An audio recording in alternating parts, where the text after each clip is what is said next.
Alexandre Hébert, et pendant qu'en commission ça discute, qu'il y a des tractations, et bien dans la rue il y a les opposants à cette réforme des retraites. On vous retrouve dans le cortège parisien. Julien Gall, il y a de premières tensions.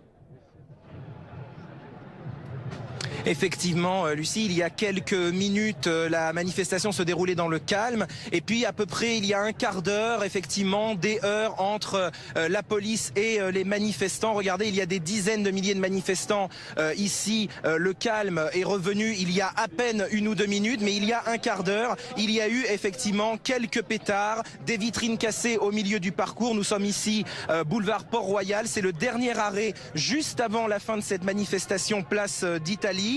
Les policiers ont reçu des projectiles et ce qu'on a un peu comme impression ici, c'est qu'il y a aujourd'hui autant de manifestants que de forces de l'ordre, avec des cordons de forces de l'ordre qui se sont formés des deux côtés du cortège, qui à présent se sont dispersés, avec un important dispositif de sécurité ici à Paris, 1700 militaires mobilisés, dont les gendarmes, et plusieurs centaines de policiers donc dans la capitale. Le cortège qui donc continue son chemin pour arriver place d'Italie pour cette manifestation où finalement les manifestants viennent aujourd'hui pour un dernier sursaut décisif de la part du gouvernement. Ces précisions depuis le cortège parisien qui se tiennent un petit peu partout en France. Il y en avait ce matin, cet après-midi aussi également. Julien Gall, on vous retrouve dans le cortège parisien. Julien, comment ça s'est passé à Paris ? Bien écoutez, Lucie, globalement dans le calme, avec quelques heurts entre manifestants et policiers. Je suis actuellement avec Eliane et Stéphane. Eliane, bonjour. Bonjour. Alors, vous venez manifester pour la première fois aujourd'hui contre la réforme des retraites. Pourquoi est-ce que vous êtes venu particulièrement pour cette 8e journée de mobilisation ? Je suis pas uniquement pour les retraites, hein, je suis soignante moi, donc il y a beaucoup de choses qui me contrarient dans tout ce qui s'est passé actuellement dans notre pays. Et je n'ai pas pu venir parce que quand il y a du boulot, on laisse pas les collègues dans la mouise. Donc voilà, aujourd'hui j'ai pu. J'ai délégué mon homme pour les autres manifestations. Et est-ce que c'était important de venir aujourd'hui pour qu'il y ait le plus de soutien avec les autres manifestants, et pourquoi particulièrement aujourd'hui ? Aujourd'hui, je vous dis, c'est parce que c'était possible, parce que je serais bienvenue à toutes, et que je trouve qu'on est nombreux. Enfin, depuis 10 ans, je trouve que rien ne va plus, et je trouve que c'est important d'être ensemble pour voir qu'on est nombreux à penser la même chose.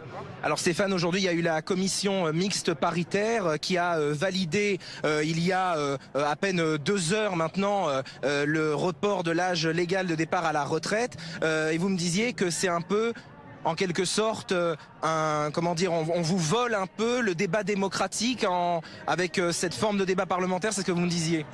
Je dirais pas qu'on nous le vole un peu, on nous le vole complètement, totalement.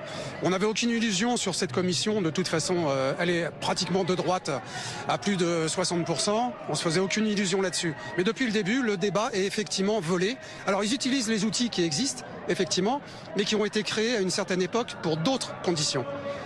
Malheureusement, on voit bien qu'effectivement, il y a plus de débat démocratique. Voilà, on est dans une espèce d'oligarchie au service effectivement d'un capital complètement délirant. Voilà, et on va dans le mur à tous les niveaux, c'est-à-dire au niveau social, au niveau environnemental, au niveau planétaire. C'est absolument pathétique. Merci beaucoup, merci à vous. Voilà, beaucoup de manifestants, plusieurs dizaines de milliers ici à Paris, comme Eliane et Stéphane, qui donc se dirigent vers la place d'Italie, le dernier arrêt de cette manifestation. Merci beaucoup Julien Gall. Les merci parlementaires également qui ont à vos la invités. main, et en attendant le 7 mars, les sénateurs donc poursuivent l'examen du texte. Alors où en est-on ? On fait le point tout de suite avec Julien Gall. Pour 233 contre 99, le Sénat a adopté l'article 1er. L'une des mesures les plus sensibles du projet de réforme des retraites a été adoptée hier soir au Sénat. La fin progressive de 5 régimes spéciaux qui concernent la RATP, les industries électriques et gazières, les clercs de notaire, la Banque de France ou encore le Conseil économique, social et environnemental. Une volonté du gouvernement défendue par les sénateurs Renaissance. Pourquoi est-ce qu'un boulanger, pourquoi est-ce qu'un coiffeur aurait moins de droits qu'un chauffeur de la RATP à Paris ? La droite, majoritaire au Sénat, souhaite quant à elle compléter la copie du gouvernement.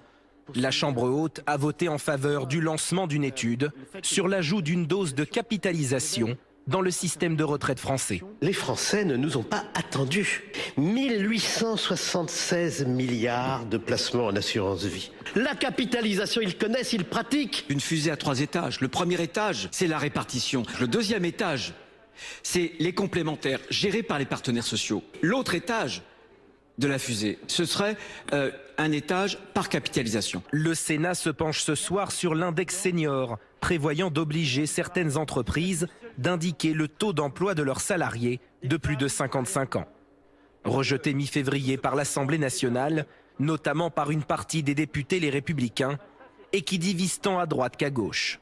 Le débat sur la réforme des retraites se poursuit au Palais du Luxembourg, à 2 jours de la grande mobilisation syndicale.